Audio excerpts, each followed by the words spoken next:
right. Welcome to the Ultra High Net Worth Clients Podcast. I'm your host, Chris Brodhead.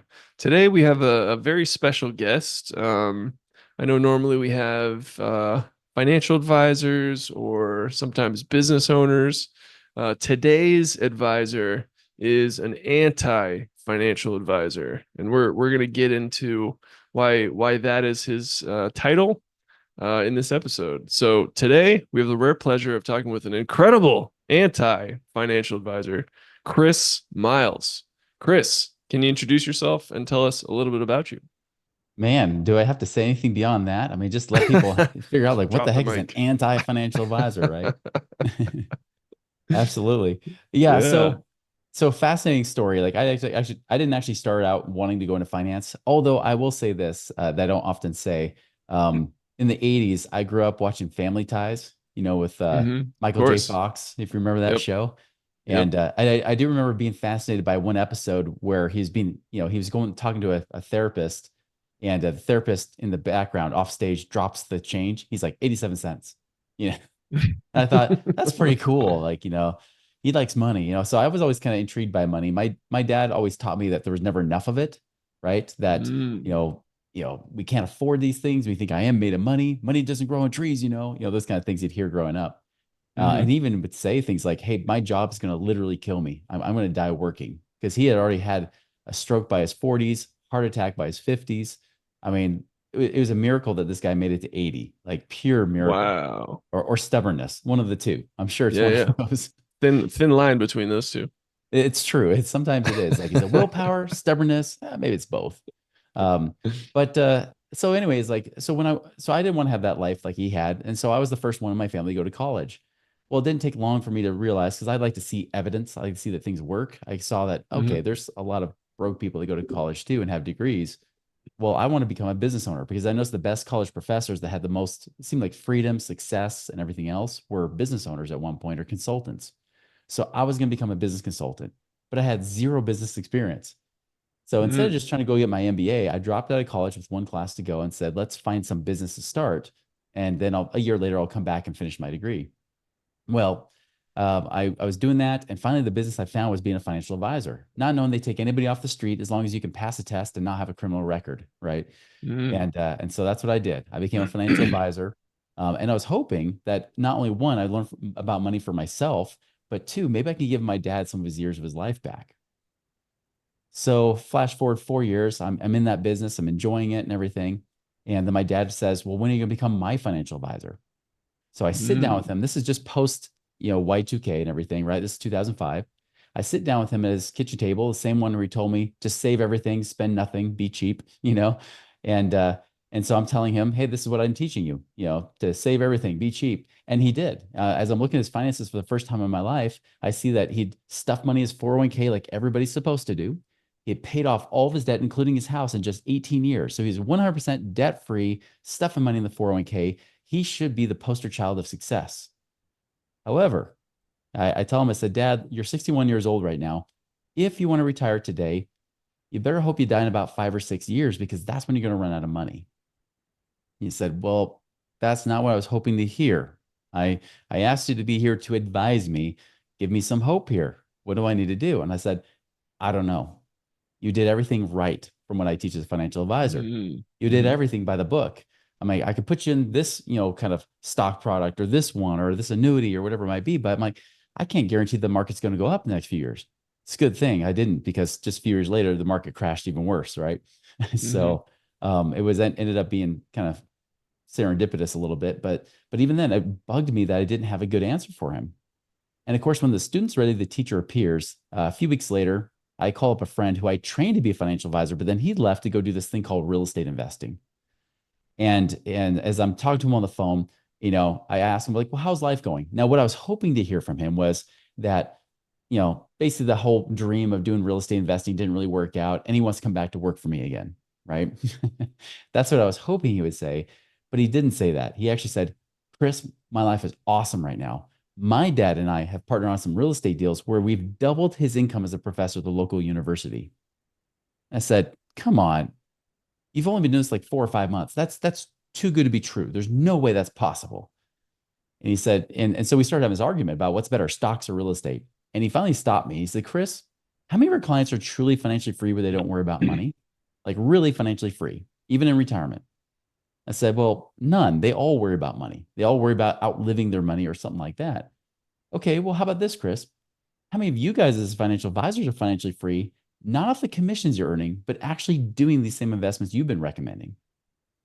And as I was really honest with myself, and there was a lot of advisors in our office, some of them have been working there since the 1970s. And still, I said, you know what? None. I don't know if any of them can. There's your problem.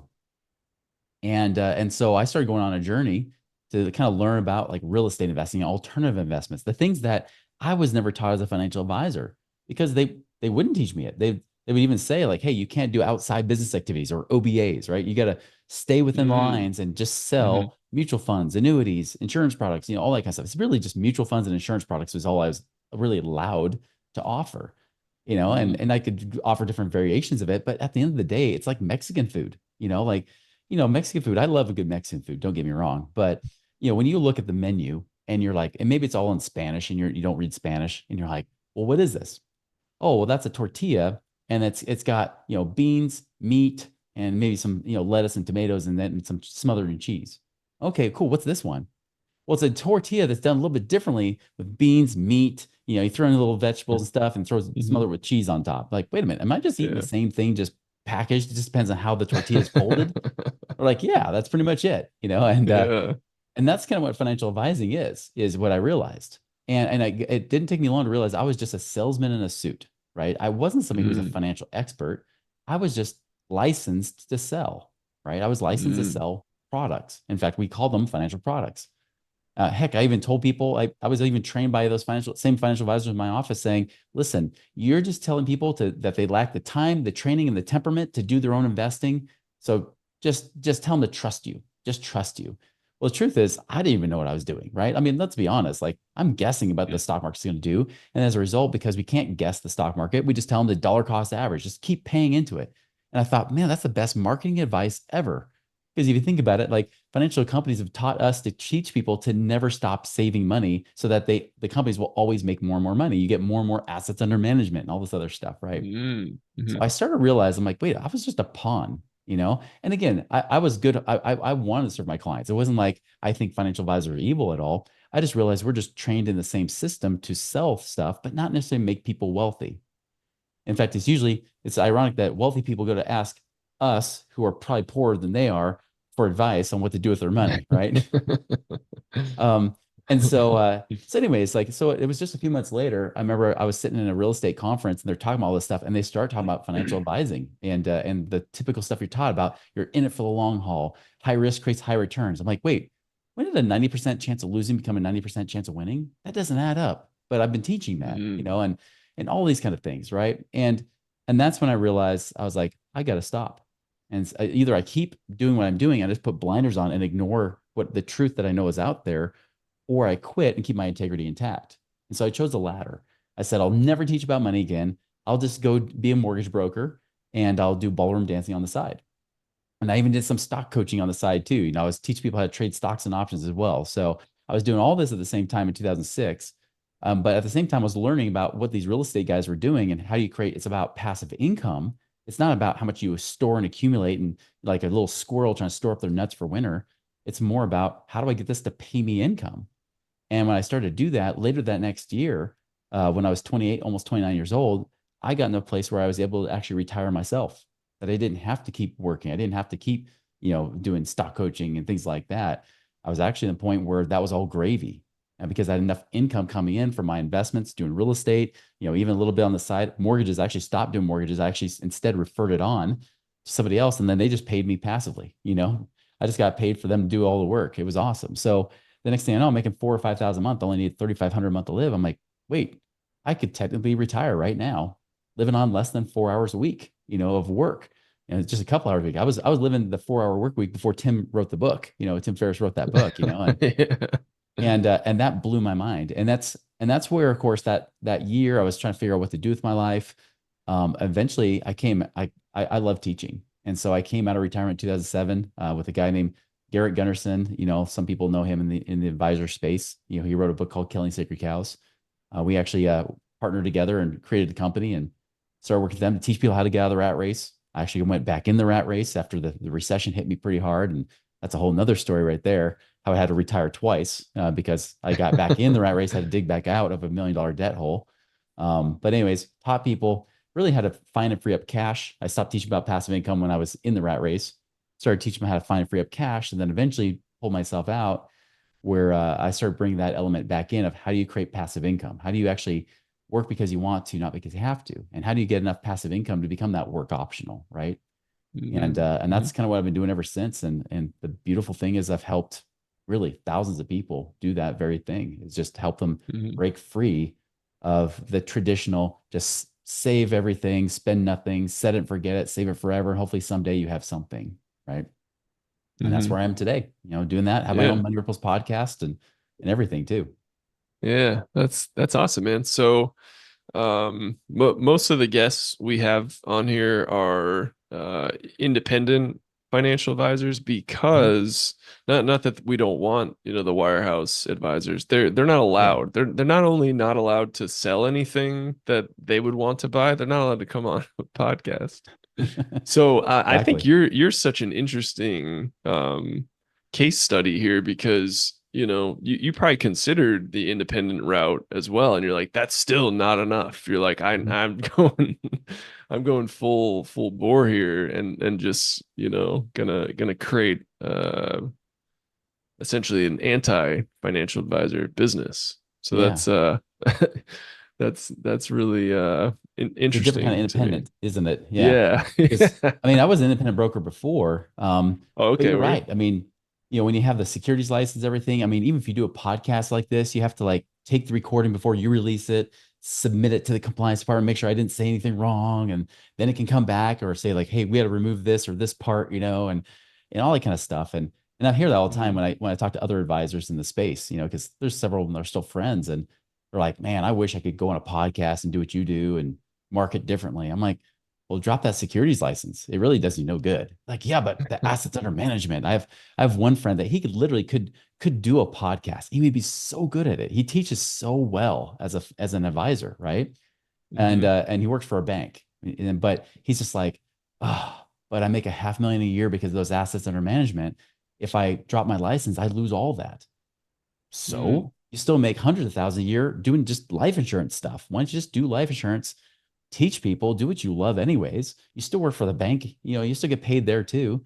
Just do that. He's like, oh, but those assets under management. And that's the trap. That's the trap that it was kind of hard for me to break. That's why I tried to make it work for a couple months. I had a foot in both worlds of learning what I could do with real estate and alternative investments that no one would Mhm. teach me as a financial advisor, and then, of course, there's this other world trying to stay as a financial advisor. How do I do both?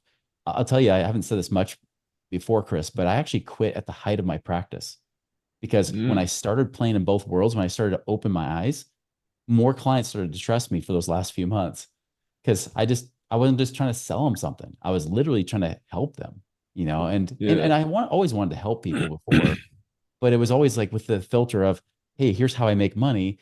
To me, to a hammer, everything looks like a nail, right? And so, I mean, as much as I want to be well intentioned, still, I had my biases based on what I was paid to sell people, from those, even Mhm. from the independent, different companies I was contracted with. Still, I was still a slave in some ways, right? I was still stuck in, working for that paycheck and having that filter of what makes me money. Mhm. Yeah. Absolutely. We have mostly fiduciaries on, Mhm. so they have to have the client's best interest in mind, but I can see how that, still limiting.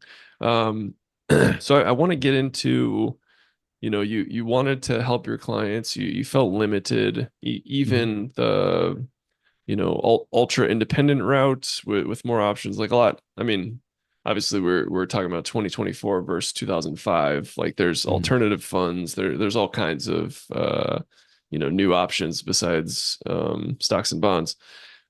So tell me, how do you help your clients? Yeah, so we kind of look at it from a consulting standpoint, when we do it. We're not investment advisors because, I don't have the license to do that. I did keep a life and health insurance license, but that was it. So I still have that fiduciary responsibility as well.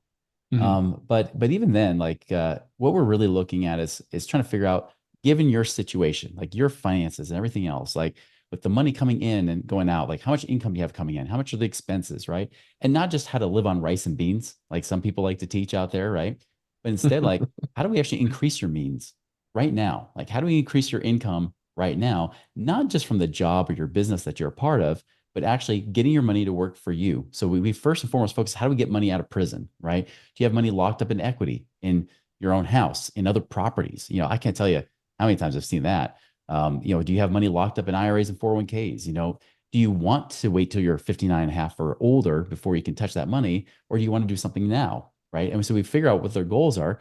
For example, we get a lot of people that are in their 40s and 50s that want to retire before 60. And so we're like, well, why do you keep stuffing that money in that 401k when you can't access till after 59 and a half anyways without getting that slap with a 10% penalty? What if we get your money out of prison? Let's get this into actual savings and get it out right now to start generating income. And so we start to kind of help them strategize, but then also match make a little bit, because people say, well, Chris, where do you invest? And again, I say, I'm not giving investment recommendations, but here's people that I've invested with or that I've built relationships over the years. Whether and it's not just buying like the rental in your backyard, like everybody thinks it is, or like I used to think as a financial advisor, I thought you had to go manage your own properties. I can buy properties anywhere in the United States, especially where there's better prices than out here in the Western half of the United States. So I go look out east. I find like a turnkey real estate company that helps match me up, helps me find a property. I know exactly how much I'm going to make before I buy it. And then I go and buy it, and then somebody else property manages it for me, right? Or lending my money. I didn't realize I could be the bank, that I could lend my money at 10, 11, 12, 15% a year on the money that I can give to an investor, have all the terms. I have control of property in the sense that if they ever default, the property's mine and there's equity in it, just like a bank would, right? Like how they're on title when you have a mortgage. Same thing. I instead give them the money to hold that mortgage. They got to pay me back with interest, right? There's even debt funds. There's even syndications where you can pull your money with other investors, go in like apartment buildings, self-storage units, heck, even car washes. I even have a partnership where I deal with raw land. I put in less than $500,000 into it, but it's paying me over 11,000 a month, right? And that's compounding fast. I'll tell you, that's pretty awesome too. I mean, there's even oil and gas. I mean, even the oil and gas space, doing business partnerships there where I get a little bit of the tax benefit from that, but I'm getting paid royalties off all the drilling they do, you know, all that stuff I didn't even know was out there. Even when I was a financial advisor, when people would say real estate investing, I just thought, oh, you go find that property in your town and you rent it out, right? I didn't realize how many things I could do and just how much more money I make. Because, for example, the most basic one that people think about is a rental property. I never, I remember learning this as a financial advisor, and I kind of rejected it because I didn't like what they said. Because it's like yeah, if you ever seen the Jim Carrey movie Liar Liar, Of and course. he's like, objection, like why? Because it's hurting my case, right? Like that's what I found out because I remember like sitting down and this guy was putting on this real estate seminar, and he's saying, well, if you buy $100,000 property and you put 20% down, you put down $20,000. Well, guess what? If that property appreciates 10%, you don't make 10%, you make 50%. I'm like, what? What kind of crazy math is he running there? He's like, well, think about it. If that property is 100,000, appreciates 10%, it's now 10,000 more. It's 110,000. But you only put in $20,000 because you got a mortgage for the other 80,000. 20,000 now just made a 50% rate of return, $10,000. If you were to sell that property, you would make that 10,000 back on top of the 20,000 coming back. And I was like, what? There's no way you can do that stock market like that. No, it's too good to be true. It can't be real, right? I was trying to do all that stuff. Like, no, there's no way. And but it's true. It was very true. And so there's like four types of returns I earn when I have a real estate property, and that's probably the most active investment I do because I have to manage the property manager. But I'm not just making the cash flow where like I got a property right now that I put $32,000 down on that makes me about $700 a month currently, right? That's 8,400 a year. Do the math on that. On top of that, it's also appreciated over about $100,000 in the last 6 years. So that 32,000 now, with all said and done, and plus that we've paid down the mortgage, my renters pay down my mortgage for me, right, and everything else, even without the tax benefits that I get, where I pay almost no taxes, I've made about 400% rate of return in the last 6.5 years on that property. Where if I had my money in the S&P 500, I would have made 100% return, right? And both did better than they usually do, right? We've had this everything bubble, right? So you can't expect it like that's always going to be the case. But if even the stock market's been bubbling like crazy, but I've been able to do this real estate and still it pays me cash flow. Like I'm getting paid over $8,000 a year on one single property that I paid $32,000 on.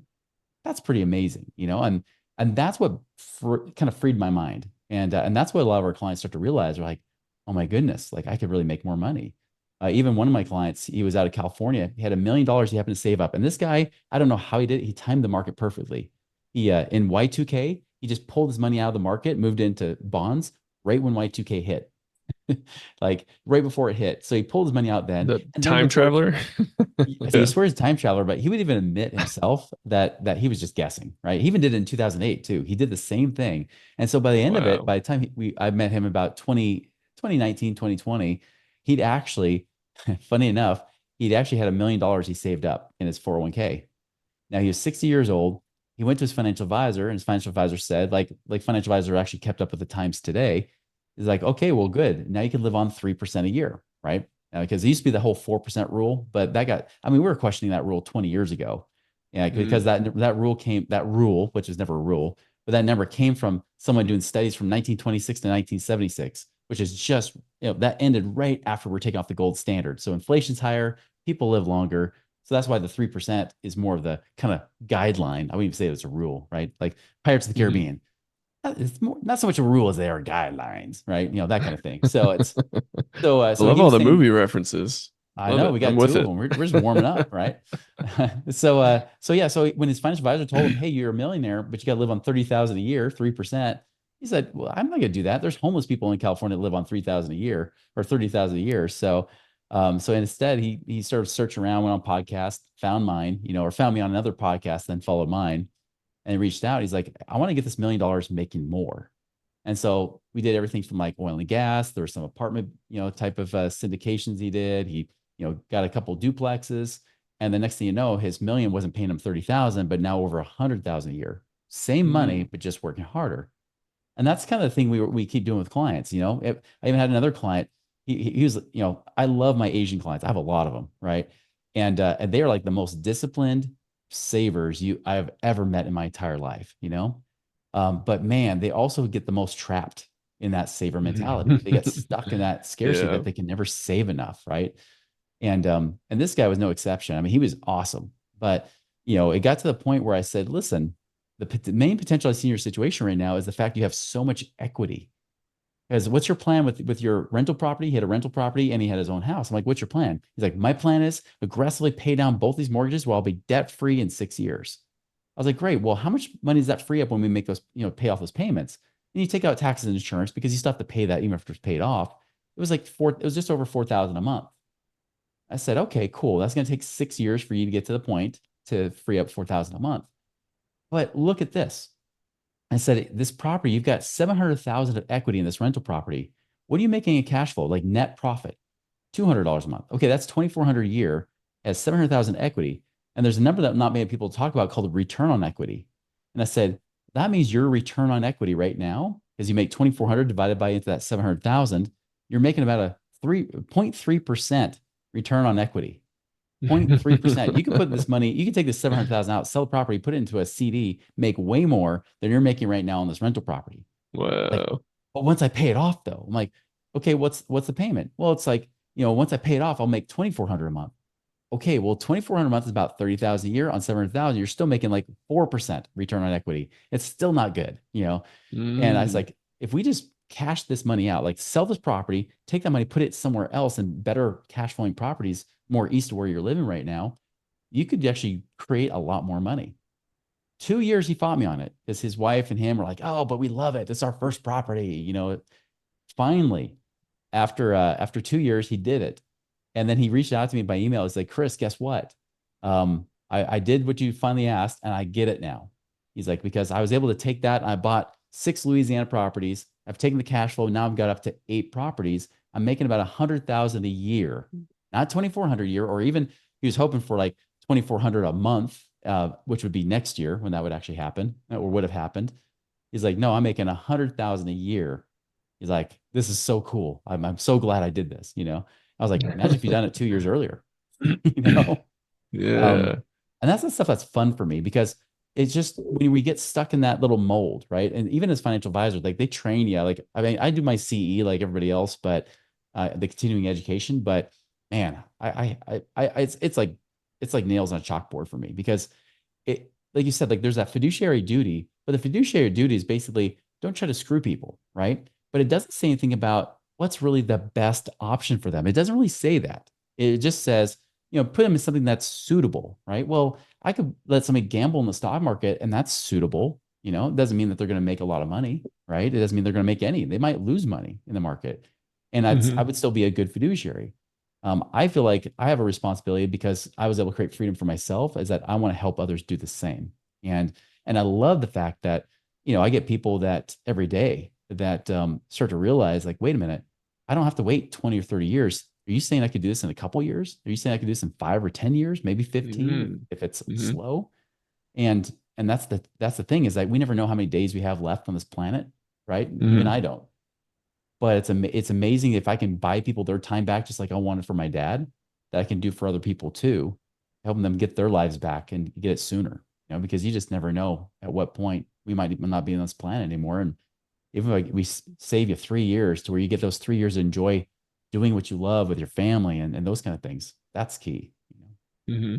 Yeah, that's awesome. I while you were talking, I had a backup name idea for you. Mm. Just based off all the cool stuff you're doing.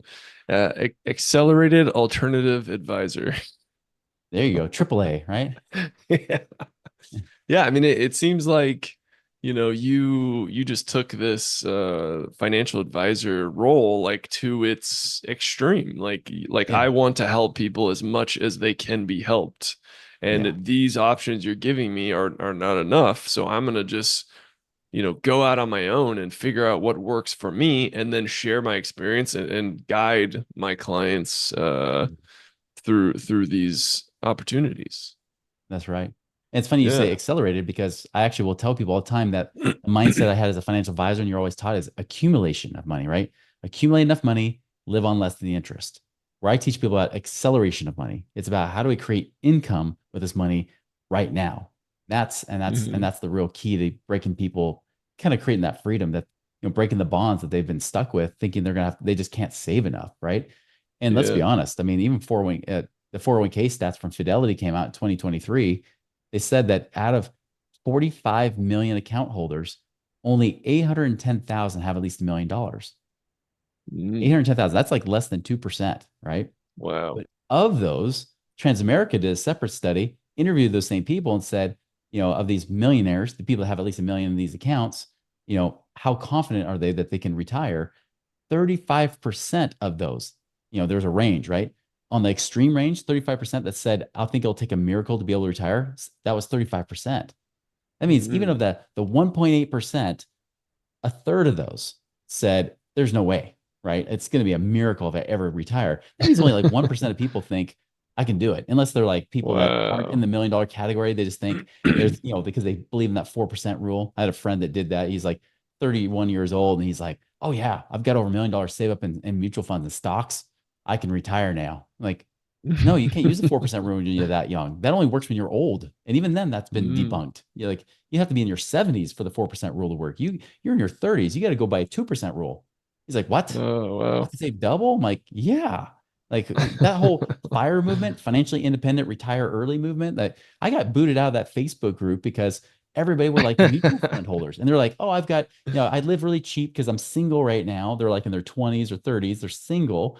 And they're like, oh, well, I can live on 3,000 a month. And I've got enough to live on my 4%, saved up on my 401ks and mutual funds. I'm like, well, first, you can't use your 401k because you're 30s, right? You just used the wrong vehicle to get you there. Secondly, Mm. can't use the 4% rule. It's dumb. And I Hmm. got booted out because I squashed the 4% rule. The so-called rule that was already debunked. It was like, oh no, Yeah. don't want to kill that sacred cow, right? Yeah, yeah.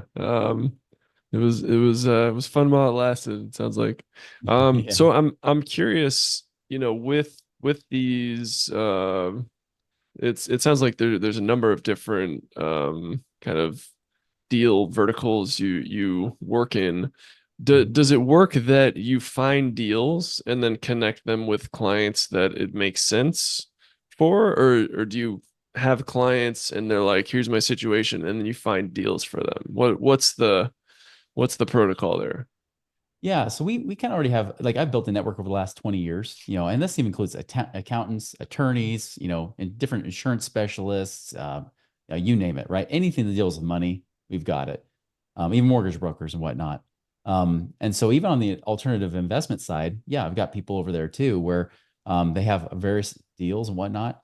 But we try to tailor make it for our clients a little bit because, even though I have over 20 different people and just in the investment alternatives, right? I mean, that are there in my network.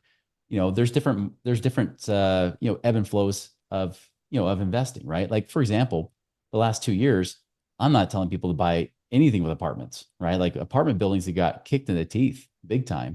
They're Mm-hmm. just now about to hit a kind of the low to where they're really starting to pull out of it.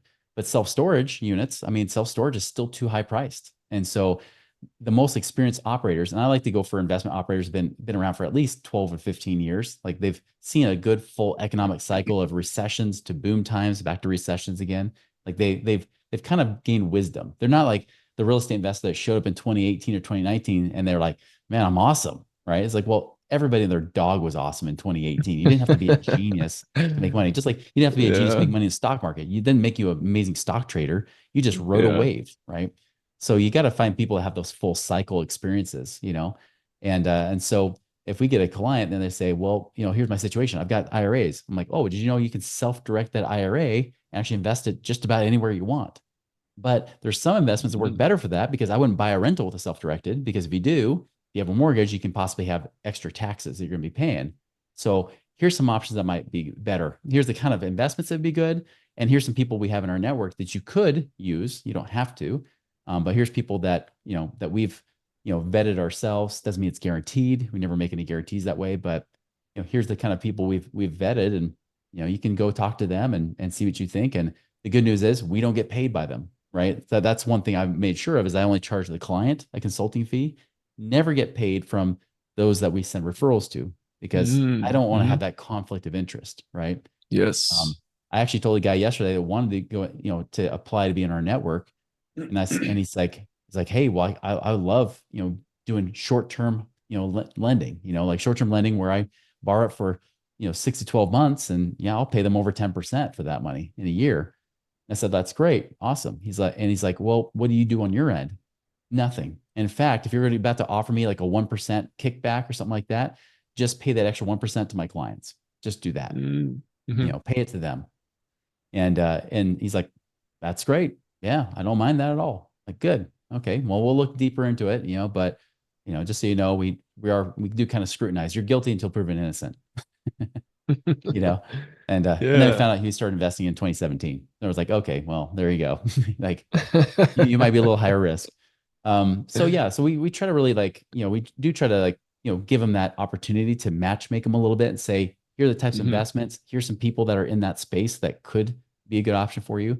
But at the end of the day, they're going to make up their own minds. And sometimes even in ways that we don't want them to. Um, and then it comes back to bite them later on. But I mean, we've been very blessed that, for the people that we have in our network, I mean, even in 2022, I mean, in the real estate space, this was the hardest real estate space, even compared to 2008.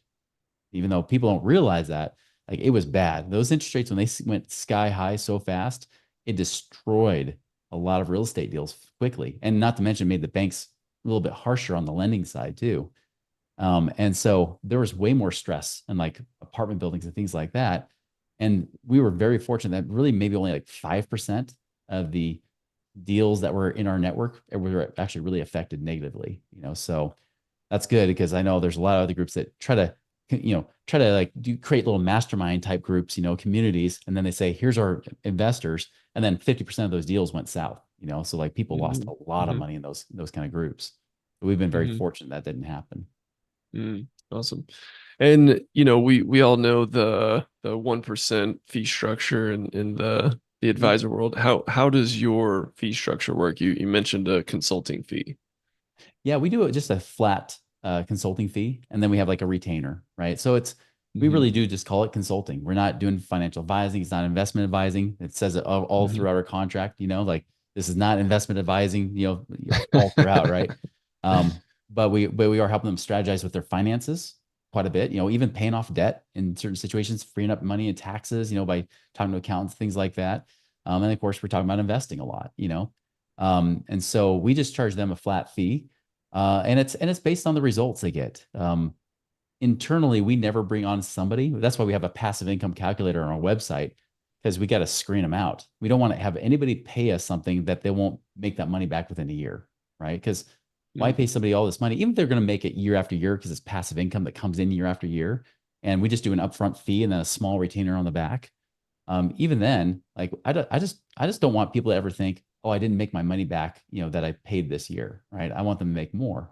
So we have kind of grades that they could pay, but then it caps out. And I mean, the person that has $300,000 to invest will pay the same as somebody who has $3 million to invest, which they Hmm. love because like you said, the 1% fee. Someone who has $3 million, for example, they're like, I'm going to pay $30,000 a year. I'm like, well, guess what? You're going to pay less than that for the upfront fee and ongoing, and you will probably get more income from that too. You'll probably get better results. Hmm. So for those, especially those people that have like right around, over 500,000 or more, they're realizing like, wait a minute, like I can actually pay you guys, and even though might be a little bit more upfront or a little less, depending on our situation, still I'm going to make a lot more money, more than I would Hmm. make just hoping and praying that the stock market goes up, especially when they predict the S&P is only going to go up an average like 3 or 4% in the next 10 years average. That's not exciting for a lot of people. Yeah. That's awesome. And how, I love to ask advisors kind of marketing strategies, like how they find clients. Yeah. You have I don't want to say no guardrails, but vastly reduced guardrails for marketing, what you're allowed to say. How do Yeah. you find clients? Yeah. So I've tried all kinds of things, right? I mean, we've done Mm, everything from like Google, trying to do Facebook ads. We've done, I mean, I've done live speaking on stages, networking, you name it. I've done all kinds of stuff. I realized for me, this was roughly about 2015, end of 2015. It was actually when I was going through a divorce. And when you go mm. through a divorce, you kind of question everything in life, right? And Yeah, that's a so I tough was time. questioning Yeah. my business. And I remember Yeah. thinking, because I had a lot of people that had hired or that hired me, but there were some of those people I just did not enjoy working with as much. They just weren't a good fit. And I started focusing on who is like my best of best clients. Like it's like the Pareto's Mm. principle. They talk about how your top Oh 20% yeah. makes you 80% of Yep. your money, right? Well, I said, well, what if I took the Pareto of the Pareto? What if I took the top 20% of the top 20%, which would be the top 4% that makes 96%? And I remember I Ooh. started focusing on that one client. I said, man, like that's the client I want to duplicate. And Hmm. um, and so I started focusing on that. And I realized, all this networking, like I did all these networking groups. I spent probably 10 hours a week networking in different groups locally, especially here in Utah. And I was even like speaking on stages. I was doing, different like webinars and all that kind of stuff. And I realized that the one thing that got me the best rate of return when I analyzed everything was my podcast. I'm now almost in my 11th season of my podcast show, the Money Ripples podcast. Whoa. Yeah. So I'm just about to finish year 10 here at the end of 2024. Wow. Good for you, man. Congrats. Thanks. Yeah. So it's been around a little while. And the funny thing is, I actually started my first podcast in 2008. And I did it because I had this midlife crisis, wondering if I die early, I want my kids to know what I know. So I recorded for them, and then I recorded should be or frequently asked questions for clients because they keep asking the same questions. I'm like, here, Yeah. like this 15-minute audio clip, listen to this, and then we'll talk about it. Right. So I Yeah, was doing yeah. it because I was ambitiously lazy, is why. But I started to realize that it It's a actually could great be a term. great marketing tool. And I realized that it Yeah. was actually better when I would go like on other people's shows, like yours, Chris. Like I go on other Uh-huh. people's shows, and those people, if they just resonate or whatever it might be, some people think I'm a jerk, and that's great, good, move on, but other people resonate, and so then they would go follow my Money Ripples podcast. And so my podcast built very slow and organic. I wasn't like this big rise or anything like that. It was very Hmm. gradual over time and still is. But the thing is, these people want something more in their lives. Like they are really like tried and true good raving fans. And so Mm. I realized that my best clients were coming from my podcast. And then, of course, talking to other people on other people's podcasts, they go to my podcast, they get nurtured on that, and they decide, Hmm. okay, is Chris really the guy for me? I like what he said in that podcast, but is he really the Yeah. guy? Just like that guy Yeah. from California that had the $1 million in his 401k, right? He heard me on another podcast, came over to mine, started listening to episodes, and he said, you know what? I can tell this guy's sincere, like he's genuine.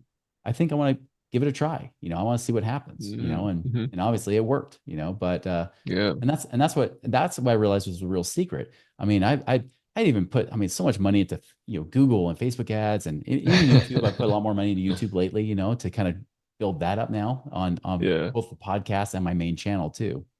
But I'll tell you, nothing ever has beat a podcast. I mean, other than Yeah. referrals, of course, which are great, but the podcast has always been the number one thing for me. And so that's Hmm.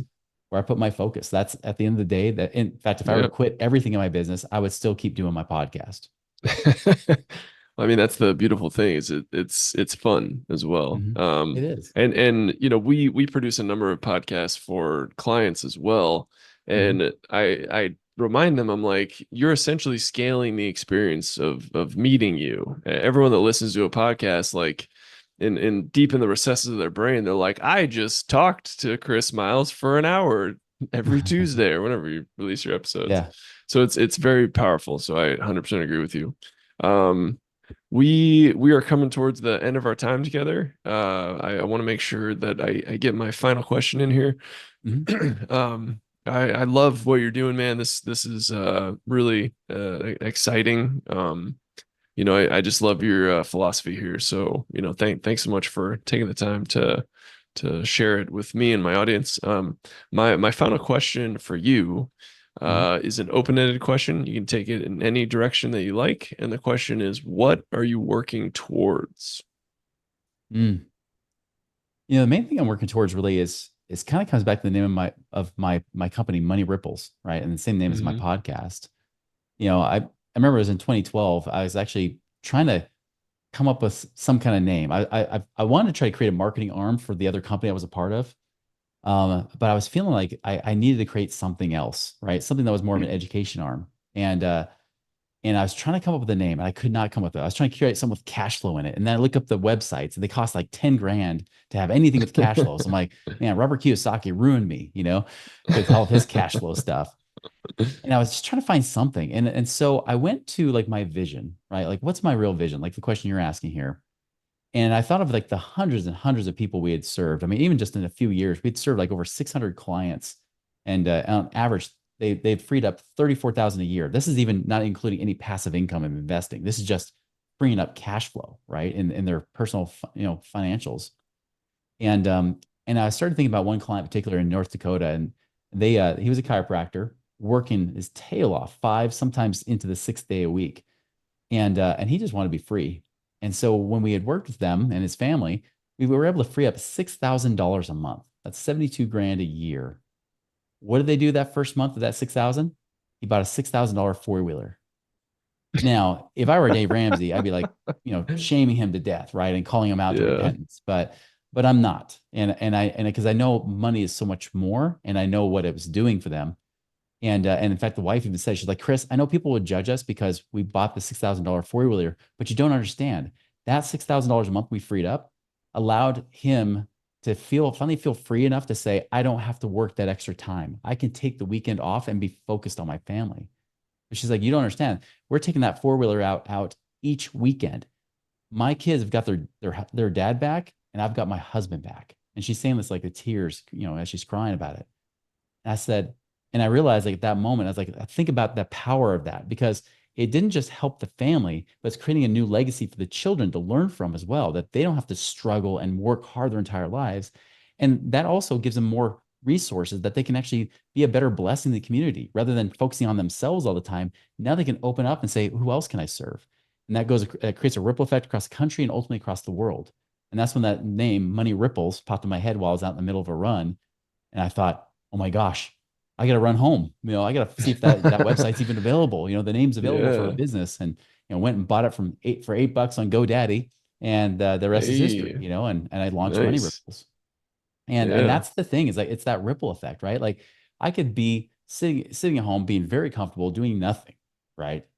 But what good is that? Like I believe that God's blessed me with an opportunity, use it, right? And I want others to do the same as well. So what do I see in the future? What do I see like the vision of this is that really is that my ripple effect creates ripple effects in others' lives, and that creates a worldwide ripple effect.